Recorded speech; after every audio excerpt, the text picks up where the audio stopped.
ட்ரக்லயே 3 இருக்கு. ஹாலுசினேஜன்ட், stimulant and டிப்ரெசன்ட்னு.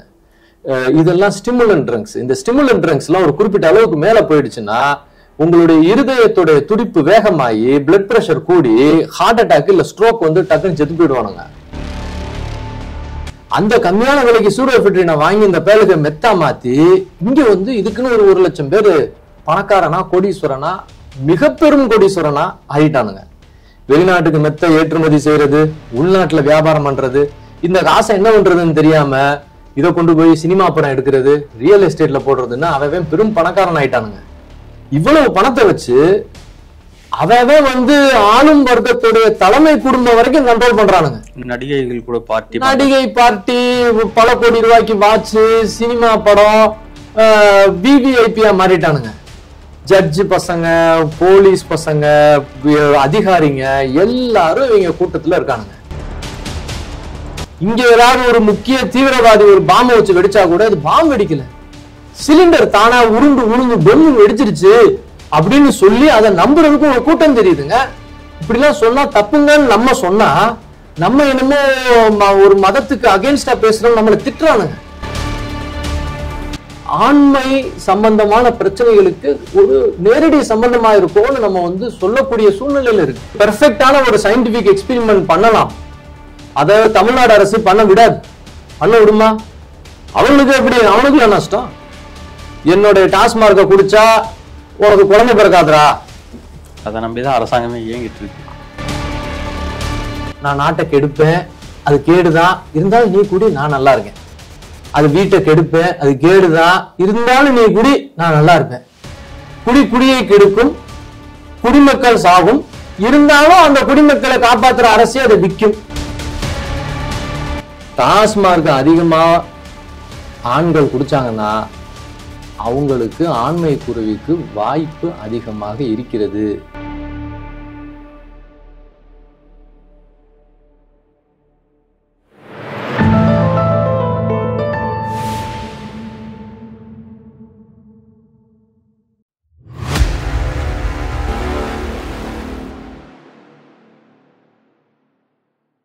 Thamarai TV நேயர்களுக்கு வணக்கம். இன்றைய நேர்காணலில் நம்முடன் இணைந்திருக்கும் சிறப்பு விருந்தினர் ஆர்கிடெக்ட் திரு ரமேஷ் சேதுராமன் அவர்கள். சார் வணக்கம். வணக்கம். அமெரிக்காவை சார்ந்த FBI சீஃப் காஷ் பட்டேல் அப்படின்றவர் நம்ம மத்திய அரசாங்கத்துக்கு ஒரு கடிதம் எழுதியிருக்காரு. உங்க இந்தியால இருந்து ஃபென்டினல் ட்ரக் வந்து அதிக அளவுல அமெரிக்காவுக்கு சப்ளை செய்யப்படுது அப்படின்னு சொல்லிட்டு நீங்க எப்படி பாக்குறீங்க? சமீபத்தில் கூட நம்ம தமிழகத்துல போதைப் பொருட்கள் பயன்படுத்திய நடிகர்கள்லாம் கைது செய்யப்பட்டிருக்காங்க. இது நாட்டுக்கு எந்த வகையில் அச்சுறுத்தலா ஏற்படுத்தும்? இப்ப சமீபத்துல நிறைய இந்த போதைப் பொருள் சம்பந்தமான விஷயங்களை நம்ம பார்த்துக்கிட்டு இருக்கோம். ஆனா நம்ம என்ன நினைக்கிறோம் அப்படின்னு சொன்னோம்னா, இது ஏதோ ஒரு லோக்கலான ஒரு போதைப் பொருள் சம்பந்தமா ஏதோ நடந்துட்டு இருக்கு, அதனால அதை குடிக்கிற 4 பேர் ஏதோ சாகுறான், எல்லாம் பணக்கார வீட்டு பசங்க இல்ல முதல்வர் குடும்பத்தை சார்ந்த சில பேரு, இந்த மாதிரி விஷயங்கள்ல எல்லாம் ஏதோ இருக்குது அப்படி இப்படின்னு சொல்லி ஏதோ நம்ம சிலது கேள்விப்படுறோம். ஸோ அதனால சாதாரண மனிதர்கள் என்ன நினைச்சுக்கிறாங்க, இதுக்கும் நமக்கு என்னப்பா சம்பந்தம், பணக்கார வீட்டு பசங்க எல்லாம் அப்படித்தான்ப்பா இருப்பாங்க, காசு இருக்குது, குடிக்கிறாங்க, பண்றாங்க. சாதாரண ஏழை 150 ரூபாய்க்கு குவார்டர் வாங்கி குடிக்கிறான். பெரும் பெரும் பணக்கார கோடீஸ்வரங்க வந்து ஒரு கிராம இத்தனை 1000 ரூபாய்க்கு வாங்கி அதுகளை இது பண்றாங்க, அதுக்கு நமக்கு என்னப்பா சம்பந்தம் அப்படின்னு சாதாரண நாள் நினைப்பாங்க. ஆனா இப்ப Kash Patel, federal bureau of investigation அப்படின்னு சொல்லி அமெரிக்காவுடைய உளவுத்துறையோட மிக முக்கியமான ஒரு அதிகாரி, அவர் வந்து இந்த பர்டிகுலர் விஷயத்த சொல்லும் போது இது வந்து வெறும் ஏதோ ஒரு கஞ்சா சம்பந்தமான மேட்டர் இல்ல, இது வேற ஏதோ நாட்டுடைய பாதுகாப்பு சம்பந்தமான ஒரு விஷயம் அப்படின்ற மாதிரி நம்மளுக்கு தோணுது. இதனால என்ன பாதுகாப்புக்கு குறைபாடு வந்துட போகுதுன்ற ஒரு கேள்வி. ஏன்னா அவர் இப்படித்தான் சொல்றாரு. இது வந்து காஷ் பட்டேல் வந்து, இவர் தான் காஷ் பட்டேல், இவர் இந்தியா வம்சாவளியை சேர்ந்தவர். இவர் வந்து இப்ப அமெரிக்காவுடைய ஃபெடரல் பியூரோ ஆஃப் இன்வெஸ்டிகேஷனுடைய தலைவரா இருக்கிறாரு. இவர் இந்தியாவுக்கு அனுப்பின விஷயம் இதுதான். அதை ஒரு காப்பி எடுத்து வச்சிருக்கிறோம். இப்ப அவர் என்ன ஐயா என்ன சொல்றாரு அப்படின்னு சொன்னோம்னா, நான் இந்தியாவும் அமெரிக்காவும் நல்ல உறவுல இருக்குது, ஆனா நாங்க வந்து எங்க அமெரிக்க நாட்டுக்குள்ள மெக்சிகோல இருந்து உள்ள வரக்கூடிய சில ட்ரக்ஸ் வந்து எங்களுக்கு பெரிய பாதிப்பை உருவாக்குது, எங்க குடிமக்கள் நிறைய பேர் இறக்குறாங்கிறதுக்கு காரணமா இருக்கு. அதுல ஒரு முக்கியமான ட்ரக் அவர் ஃபென்டனல் அப்படின்னு சொல்றாரு. இந்த ஃபென்டனல் அப்படின்ற ட்ரக் எங்க இருந்து வருதுன்னு நான் எங்களுடைய உளவு அமைப்பு தேடி போகும்போது அது மெக்சிகோல இருந்து எங்கன்னா அமெரிக்காக்குள்ள போகுது. மெக்சிகோவுக்கு எங்க இருந்து வருதுன்னு நாங்க தேடி போகும்போது மெக்சிகோவுக்கு இந்தியால இருந்து வருதுன்னு நாங்க கண்டுபிடிச்சிருக்கிறோம். தமிழ்நாடு சென்னை பக்கத்துல இருந்து தான் கப்பல்ல கிளம்புனதாக அவர் எழுதுறாரு. அவர் இந்த கம்பெனி பேரையும் சொல்றாரு. ரெக்ஸ்டூரா கெமிக்கல்ஸ், அல்தோஸ் கெமிக்கல்ஸ் அப்படின்னு 2 கம்பெனிகள். அதுலதான் கண்டெய்னர் வந்து இறங்குச்சு.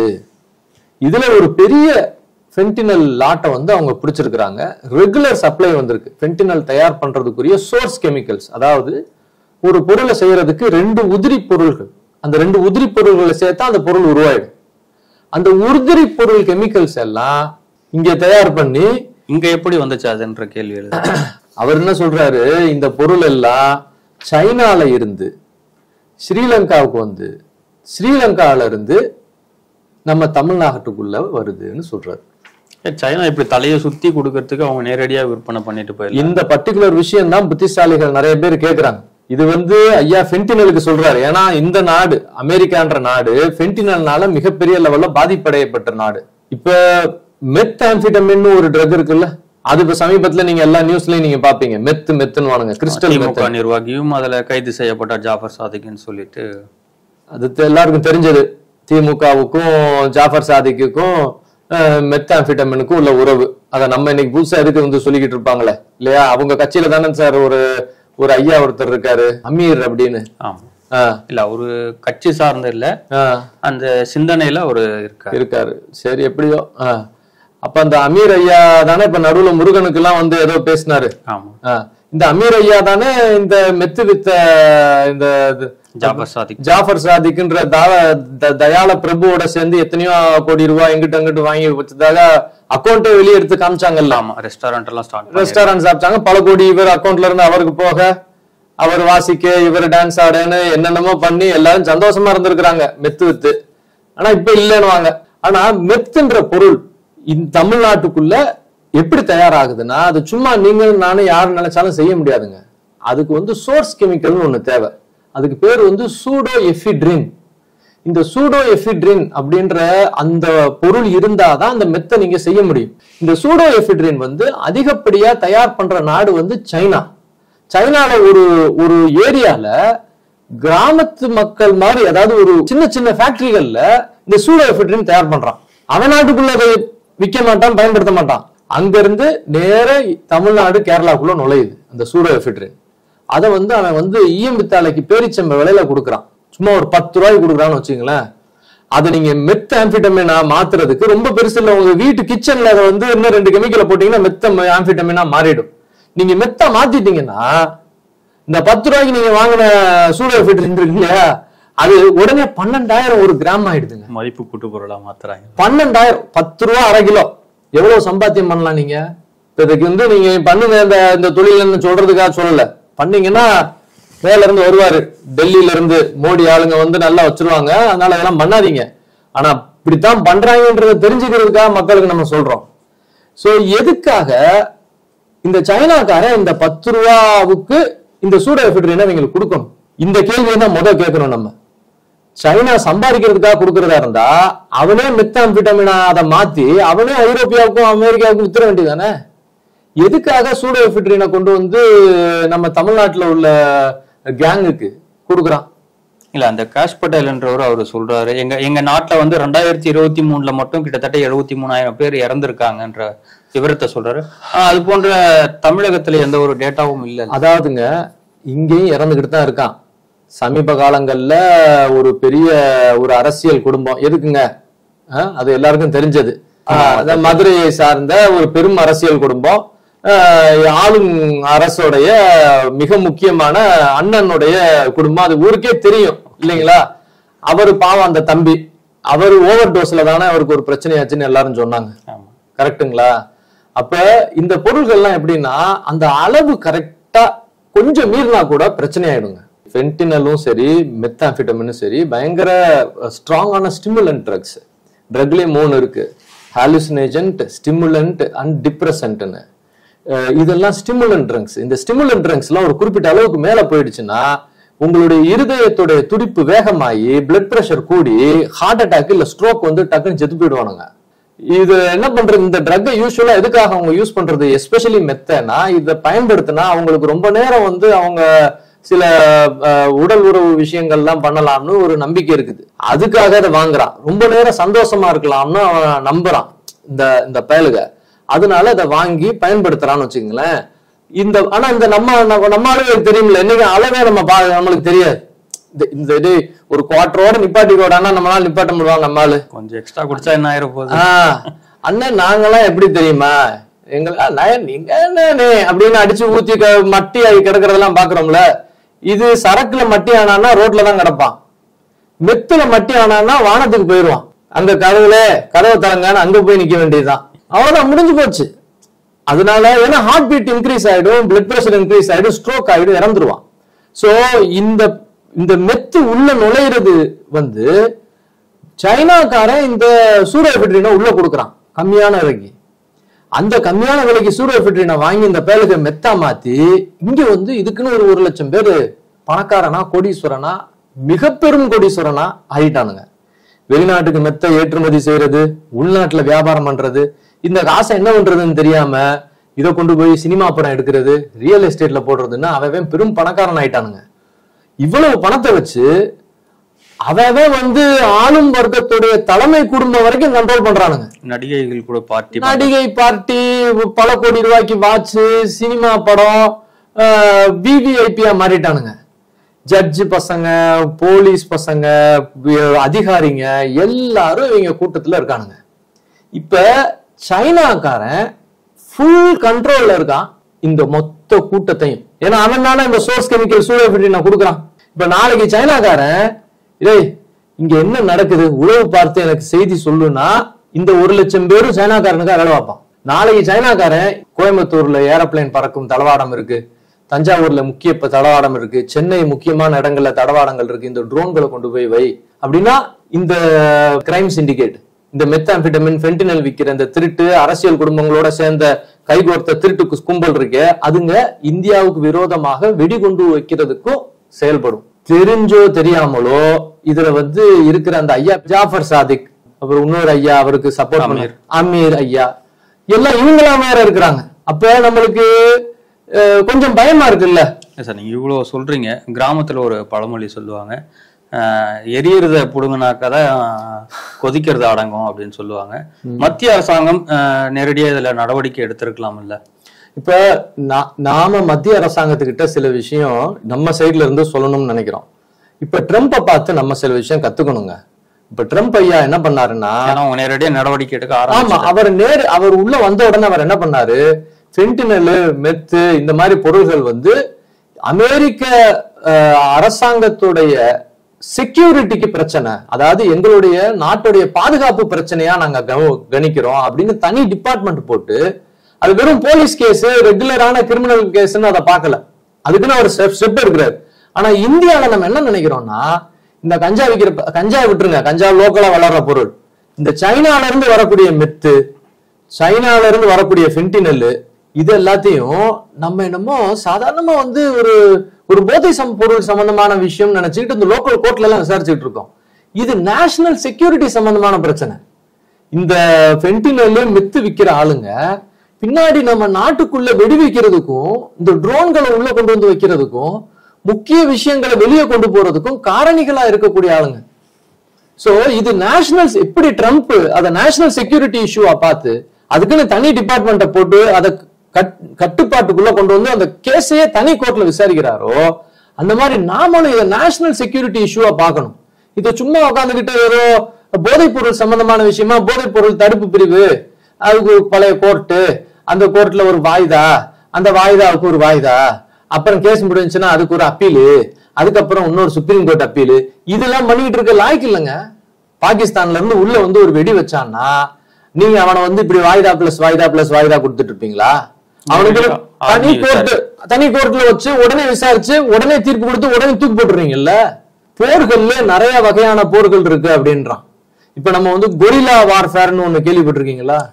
அது பழைய விஷயம் நம்ம சொல்லிடுவோம்ல. இதெல்லாம் ஏசிமெட்ரிக் வார்ஃபேர், ரெகுலரான போரை தவிர ஏசிமெட்ரிக் வார்ஃபேர்ல ஒரு விஷயத்த கொரில்லா வார்ஃபேர்னுவான். ட்ரோஜன் வார்ஃபேர்னு ஒண்ணு இப்ப வந்து புதுசா கொண்டு வந்துட்டானுங்க. இப்ப இந்த ரஷ்யா ரஷ்யா யுக்ரைன்ல வந்து நடந்த சம்பவம், அதே மாதிரி இஸ்ரேல் ஈரான்ல நடந்த சில விஷயம், உள்ள வந்து இந்த செல்போனுக்குள்ள வச்சு பேஜர்ல வச்சு விடிச்சது, உள்ளேயே இது இந்த மாதிரி விஷயங்கள்லாம் ஒரு வெளியில இருந்து எதிரி இல்ல, உள்ளேயே ஒரு எதிரியை உருவாக்கி அந்த எதிரி உள்ளேயே இருந்து அவனை கொல்றது. இப்ப ட்ரக் சம்பந்தமான விஷயங்களையுமே நம்ம வாராதான் கன்சிடர் பண்ணணும் அப்படின்னு அமெரிக்கால உள்ளவங்க நினைக்கிறாங்க. அதனாலதான் அவன் ஃபென்டினலை வாருன்றான். இப்ப நீங்க உலக சரித்திரத்தை எடுத்து பாத்தீங்கன்னாலும் 18ஆம் நூற்றாண்டு பக்கத்துல ஓபியம் வார்னு ஒண்ணு நடந்தது. அது சைனால இந்த வெள்ளக்கார பயலுக வந்து ஓபியம் கொண்டு போய் வித்து அதனால ஒரு பெரிய போர் நடந்தது, ஓபியம் வாருன்னா. சோ இந்த கெமிக்கல் சம்பந்தமான போர்கள்லாம் இதுக்கு முன்னாடி நடந்திருக்கு. எப்படி ஆயுத அஸ்திரங்களை வந்து நம்ம இன்னொரு சமூகத்தை கொல்றதுக்கும் கட்டுப்படுத்துறதுக்கும் பயன்படுத்துறோமோ அதே மாதிரி இந்த கெமிக்கல்களையும் பயன்படுத்தலாம். இந்தியாவில இருந்து வெளியே இருந்து இந்தியாவுக்குள்ள வரக்கூடிய எந்த ஒரு போதைப் பொருளா இருந்தாலும் அதை ஒரு ஆக்ட் ஆஃப் வாரா கன்சிடர் பண்ணி அதுக்கு தனி கோர்ட் வச்சு உடனே அதுக்கு ஸ்டெப் எடுத்தா தான் நம்ம இதுல இருந்து தப்பிப்போம். இது விளையாட்டுத்தனமா நம்ம வந்து எடுத்துக்கிட்டு இருக்க முடியாது. This is a war. Methamphetamine and fentanyl அப்படின்றது இந்தியாவுக்கு எதிரா, நம்ம இந்திய பாதுகாப்புக்கு எதிரா உருவாக்கப்பட்ட போர். அதுக்கு ஒரு சாட்சி தான் அமெரிக்கா FBI இருந்து நம்மளுக்கு வந்திருக்கிற இந்த முக்கியமான இந்த தகவல்.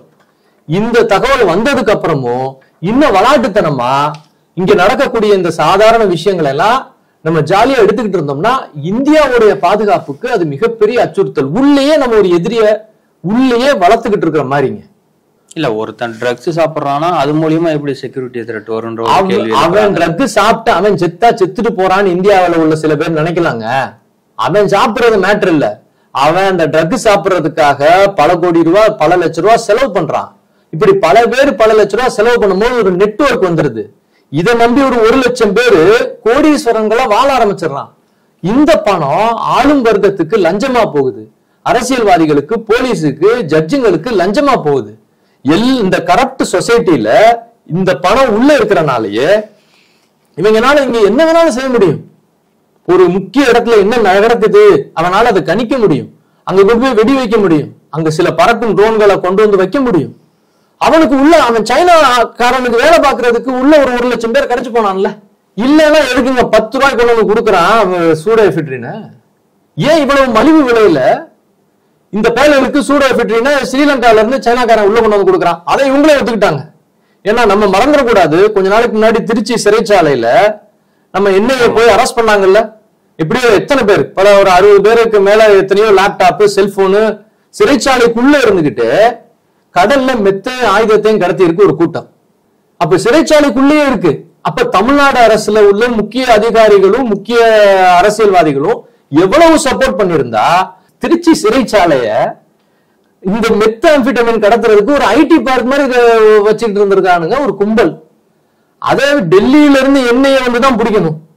இங்க ஏதாவது ஒரு முக்கிய தீவிரவாதி ஒரு பாம்பை வச்சு வெடிச்சா கூட அது பாம்பு வெடிக்கல, சிலிண்டர் தானா உருண்டு பொண்ணு வெடிச்சிருச்சு அப்படின்னு சொல்லி அதை நம்புறதுக்கு ஒரு கூட்டம் தெரியுதுங்க. இப்படிலாம் சொன்னா தப்புங்கன்னு நம்ம சொன்னா நம்ம என்னமோ ஒரு மதத்துக்கு அகேன்ஸ்டா பேசுறோம், நம்மளை திட்டுறானுங்க. அந்த அளவுக்கு இங்க மக்களும் நிறைஞ்சிருக்கிறாங்க. ஆனா இந்த போக்கு இதே மாதிரி போச்சுன்னா இது வந்து மெத்து விக்கிறான், அவன் ஏதோ 2 பேர் சாகுறான்ற மாத்திரம் இல்ல, இங்க வந்து ஒரு பெரிய போதை கும்பல், அதுவும் சைனாவுக்காக வேலை பார்க்கக்கூடிய ஒரு உளவு கும்பல் உள்ள நம்மளே வளர்த்து விட்டுட்டு இருக்கிறோம். அது ரொம்ப, ஏன்னா அதுல ஃபென்டினல் அப்படின்ற இந்த ட்ரக் பாத்தீங்கன்னா பயங்கர பவர்ஃபுல். சமீப காலங்கள் என்ன சொல்றாங்க, மெட்ராஸ்ல விற்கிற முக்காவாசி மெத்துல ஃபென்டினலையும் கலந்துதான் விற்கிறானா. எல்லாம் ஒயிட் கலர்ல தான் இருக்கும் பவுடரு, சிலது லைட் ப்ளூ கலர்ல இருக்கும்ன்றான். மெத்திலேயே ஃபென்டினலையும் கலக்குறாங்க. ஃபென்டினல் வந்து அடிக்ஷன் ரேட் வந்து பயங்கர ஜாஸ்தி. ஒரு தடவை நீங்க பயன்படுத்திட்டீங்கன்னா அப்புறம் நீங்க அதுல இருந்து விடவே முடியாது. சோ இப்ப அவங்க எல்லா ட்ரக்லயுமே வந்து ஃபென்டினலை கலந்துடுறாங்கன்றாங்க. இந்த ஓபியம்னு ஒண்ணு இருக்குங்க, அது வந்து இந்த செடியில இருந்து எடுக்கிறது, அது உங்களுக்கு தெரியும் இல்லைங்களா? இந்த கசகசா நீங்க வீட்டுல சாப்பிடுறீங்கல்ல, பாப்பின்னு வாங்க, அதுல இருக்கிற முட்டை லேட்டா கீறி விட்டீங்கன்னா அதுல இருந்து ஒரு பசை வரும், அந்த பசையை சுரண்டி எடுத்தீங்கன்னா அதுதான் ஓபியம். இது ரொம்ப கஷ்டம் செய்யறது, ஏன்னா விவசாயம் நிறைய பெரிய செடிகள்லாம் வளர்க்கணும். ஆனா இந்த ஃபென்டினல் மெத்து இதெல்லாம் லேப்லயே செஞ்சிடலாம். நம்ம லெபார்டரி இருக்குல்ல, அப்ப விவசாயிகள் அது இது பெருசாலாம் தேவையில்லை, நிறைய லாபம் கொடுக்கக்கூடிய பொருள். இப்ப சைனாக்காரன் இது ஒரு ஆயுதம் ஆக்கிட்டான். இப்ப இது ஏன் தமிழ்நாட்டுல பயங்கரமா பரவ ஆரம்பிக்குது அப்படின்னா அதுக்கு ஒரு முக்கிய காரணமும் இருக்குது. தமிழ்நாட்டுல உள்ள இளைஞர்கள் நிறைய பேரு ஏதோ ஒரு வகையில ரொம்ப சோகமா இருக்கிறானுங்க. யூஸ்வலா சந்தோஷமா இருக்கிற ஒருத்தர் இந்த ட்ரக் எல்லாம் சாப்பிட மாட்டானுங்க. இப்போ ஒரு சினிமாக்காரர் கூட ஒருத்தர் மாட்டிருக்காருல, அவர் பேரு ஸ்ரீகாந்தா? சரி, இப்ப இந்த ஸ்ரீகாந்த் தம்பி வந்து பாவம் பார்க்க நல்ல பையனாதான் இருக்காப்ல. இப்ப அந்த பையன் வந்து இந்த போதை வஸ்துக்கு அடிமையா இருக்கிறாருன்னா அந்த பையனுடைய வாழ்க்கையில ஏதாவது ஒரு பிரச்சனை இருக்கும். இப்ப எவன் சந்தோஷமா இருக்கானோ அவன் இந்த போதைக்கு எல்லாம் போக மாட்டான். வாழ்க்கையில எங்கேயோ ஒரு இடத்துல சந்தோஷத்தை இழக்கிறவன் தான் சந்தோஷத்தை தேடி போறதுக்காகவோ இல்ல தான் துக்கத்தை மறக்கிறதுக்காகவோ இந்த மாதிரி விஷயங்களுக்கு எல்லாம் போவான். இதுல சமீப காலங்கள்ல நம்ம குழந்தைகளுக்கு வீட்டுல தாய் தந்தையர் ஒரு விஷமான ஒரு தத்துவத்தை சொல்லி கொடுத்து வளர்க்குறாங்க. அந்த விஷ தத்துவம் என்னன்னா, ஸ்கூல்ல இருந்து அதை ஆரம்பிச்சிடறான். என்ன சொல்றான், நீ வாழ்க்கையில வெற்றி அடையணும்டான்றான் இந்த குட்டி பாப்பாவை பார்த்து. அது இப்பதான் எல்கேஜி யூகேஜி படிச்சுட்டு இருக்கோம். வாழ்க்கையில வெற்றி அடையணும்னு ஒரு ஒரு விஷத்தை வந்து மூளைக்குள்ள சொருகிடுறான். இன்னொரு டயலாக் சொல்றாங்க, களவும் கற்றுமற அப்படின்னு கிழிச்சான். அதுக்கு வேற ஒரு அர்த்தம் இருக்கு பெரியவங்க சொல்றதுன்னு. களவும் கற்றும் அற அப்படின்றது அதோட அர்த்தம். அதெல்லாம் பண்ணாத அப்படின்றது அதோடைய அர்த்தம். இத மாத்தி களவும் கற்றும் மற அப்படின்னு சொல்றான். அதாவது அடிப்படையில என்னன்னா, வெற்றி அப்படின்ற வார்த்தை இருக்கு இல்லையா, அது நீங்க தமிழ்ல உள்ள எந்த ஒரு புஸ்தகத்திலையுமே நீங்க வந்து மனிதனோட பார்க்க முடியாது. ஒரு விளையாட்டில் வெற்றி, போரில் வெற்றின்னு வேணா இருக்கலாம். வாழ்க்கைக்கும் வெற்றிக்கும் சம்பந்தமே கிடையாது. வாழ்க்கைன்னா அது முழுமை அடையறத நோக்கி தான் போறது. நீங்க திருக்குறள் எடுங்களேன், வெற்றி அடையணும்லாம் அவர் சொல்ல மாட்டாரு, முழுமை அடையறத பத்தி தான் பேசிட்டு இருப்பாரு. நம்மளுடைய எல்லா புராணங்களையும் எடுத்து பார்த்தாலும் வாழ்க்கைன்றது முழுமை அடையறதுக்காக உள்ள விஷயம். You have to have a complete life. அது சக்சஸ்ன்றது ஒண்ணுமே இல்லைங்க. ஏன்னா இப்ப என்ன சொல்றான் ஒரு பிள்ளைகிட்ட, சக்சஸ்னா என்னன்னு கேட்டீங்கன்னா அது என்ன சொல்லும், பணம் சம்பாதிக்கிறது, புகழ் சம்பாதிக்கிறது, பவர் சம்பாதிக்கிறது, இது மூணு இருந்தா வெற்றி, இது மூணு இருந்தா ஜாலி அப்படின்னு சொல்லுது. இதை மூணு தவிர ஆரோக்கியமா இருக்கிறத வெற்றின்னு சொல்ல மாட்டான், நிம்மதியா இருக்கிறத வெற்றின்னு சொல்ல மாட்டான், நல்ல குடும்பம் அமையறத வெற்றின்னு சொல்ல மாட்டான், ஒரு சுயநலம் இல்லாம ஒரு செல்ஃப் ரெஸ்பெக்டோட வாழ்றத வெற்றின்னு சொல்ல மாட்டான். சொல்லுவான் எவனாச்சும் ஒருத்தன். நீங்க எந்த சினிமா பத்திரிக்கை, சினிமா டயலாக், சாதாரண சோசியல் மீடியா எல்லாத்தையும் எடுத்துக்கங்க, எவனாவது ஆரோக்கியமா இருக்கிறதுக்கு பேரு வெற்றின்னு சொல்றானா? பணம், புகழ், பவர், இது மூணு தான் வெற்றி. சோகமா இருக்கியா சரக்கடி, மற ஒண்ணு நீனே மறந்துரு. ஆனா காலையில எந்திரிச்சு திரும்ப ஓடு. எதுக்கு? அந்த பணத்தை நோக்கி ஓடு, அந்த அந்த அந்த புகழை நோக்கி ஓடு, அந்த பவரை நோக்கி ஓடு. அப்படி ஓடுற ஓட்டத்துல உன்னால அந்த பணத்தை பிடிக்க முடியலன்னா, நீ தோத்துட்டேன்னு ஃபீல் பண்ணினா நீ டிப்ரெஷனுக்குள்ள போவ. அப்ப டிப்ரெஷன் ஒரு மனநோய் வந்துருச்சா, அதுக்கு அடுத்து ஐயோ பிடிச்சிருவோமா பிடிக்க மாட்டோமா, பிடிச்சிருவோமா பிடிக்க மாட்டோமா அப்படின்னு நினைக்கும் போது ஆன்சைட்டிக்குள்ள போவ. ஆன்சைட்டி இன்னொரு மனநோய் வந்துருச்சா. இது ரெண்டுல தோத்துட்டுதான் ஒருத்தன் நினைச்சானா செல்ஃப் கில்ட், சுய பச்சாதாபம், மூணாவது மனநோய். இந்த மூணு மனநோய் நீங்க ஆவரேஜா தமிழ்நாட்டில் உள்ள முக்காவாசி இளைஞர்களுக்கு இருக்குங்க. டிப்ரெஷன், ஆன்சைட்டி, செல்ஃப் கில்ட், சுய பச்சாதாபம், டிப்ரெஷன், ஆன்சைட்டி. இப்ப இந்த மூணு இருக்கிறவன் மூளைக்குள்ள சூசைடல் டெண்டன்சியும் அதிகமா இருக்கும். இப்படிப்பட்ட மனிதர்கள் தானா இந்த ட்ரக்குள்ள போவான்னு இந்த சைனாக்காரன் ரிப்போர்ட் எழுதியிருக்கான். நம்புவீங்களா? எந்த சமூகத்துல அதாவது டிப்ரெஷன், ஆன்சைட்டி, செல்ஃப் கில்ட் இது மூணு இருக்கும், அந்த சமூகத்துல நம்ம ட்ரக்கை வித்து போடலாம்டா அப்படின்னு எழுதலாம். அப்ப நம்ம யோசிக்காத நம்ம சைனாக்காரன் யோசிச்சிருக்கான். நீங்க இதெல்லாம் சொல்றீங்க, சைனால இருந்து வருது, இது அமெரிக்காவுக்கு போகுது. தமிழகத்துல டாஸ்மார்க் ஒண்ணு இருக்கு இல்ல, அது இங்கேதானே தயாரிக்கப்படுது? இங்கேதாங்க தயாரிக்கப்படுது. அதுவும் ஒரு வகையான போதைப் பொருள் தான். இப்ப நான் வந்து மூணு வகையான போதைப் பொருள் சொன்னேன் இல்லைங்களா. ஹாலுசினேஷன்னா உங்களை கற்பனை உலகத்துக்கு கொண்டு போறது, டிப்ரெஷன்னா உங்க மூளையை மழுங்கடிச்சு படுக்க வைக்கிறது, சரக்குலாம் டிப்ரெசன்ட், ஸ்டிமுலண்ட் அப்படின்னா உங்களை அப்படியே பதறி மேல கொண்டு போறது, அதெல்லாம் வந்து இந்த அந்த மெத்து, ஃபென்டினல் இதெல்லாம் வந்து ஸ்டிமுலண்ட், ஹை ஸ்டிமுலண்ட். இப்ப இந்த சரக்கு அதாவது இந்த ஆல்கஹால் அப்படின்றது டிப்ரெசன்ட், குடிச்சிட்டா மட்டியாய் அப்படியே அமிங்கிடுவான், அவனுடைய சிந்தனைகள் எல்லாம் குறையும். அது மொலாசஸ்ல இருந்து தானே தயாரிக்கிறாங்க. இங்க தமிழ்நாட்டுல மொலாசஸ்ல இருந்து தயாரிக்கிறான். ஒரிஜினல் ஆல்கஹால்ன்றது பழச்சாறுகளை வந்து நீங்க ஃபெர்மெண்ட் பண்ணி அது மூலியமா ஆல்கஹாலை வந்து பிரிச்சு எடுக்கணும். தமிழ்நாட்டுல அதுக்கெல்லாம் இங்க நேரம் இல்லை உங்களுக்கு. அதனால நேரடியா வந்து இந்த கரும்பு தொழிற்சாலையுடைய கழிவு ஒண்ணு இருக்குது, மொலாசஸ்ன்னு சொல்லுவாங்க. அந்த கழிவுல இருந்து தயார் பண்ணி ஸ்பிரிட்னு ஒண்ணு தயார் பண்ணிடுறான். வந்து பாட்லிங் பிளான்ட்னு ஒண்ணு கொண்டு போய் அதுல எசன்ஸை சேர்த்து உங்களுக்கு பிராந்தினா பிராந்தி எசன்ஸ், விஸ்கினா விஸ்கி எசன்ஸ் சேர்த்து இப்ப வித்துட்டு இருக்கிறான். இதுல என்னன்னா தமிழ்நாடு டாஸ்மார்க்ல குடிக்கிற விஸ்கியும் பிராந்தியும் பிராந்தி விஸ்கின்னு ஒருத்தன் நம்பினான்னா அவன் மாதிரி ஒரு முட்டாள் யாருமே கிடையாது. தமிழ்நாடு டாஸ்மார்க்ல விற்கிற பிராந்தின்றது பிராந்தி எசன்ஸ் கலக்கப்பட்ட ஸ்பிரிட்.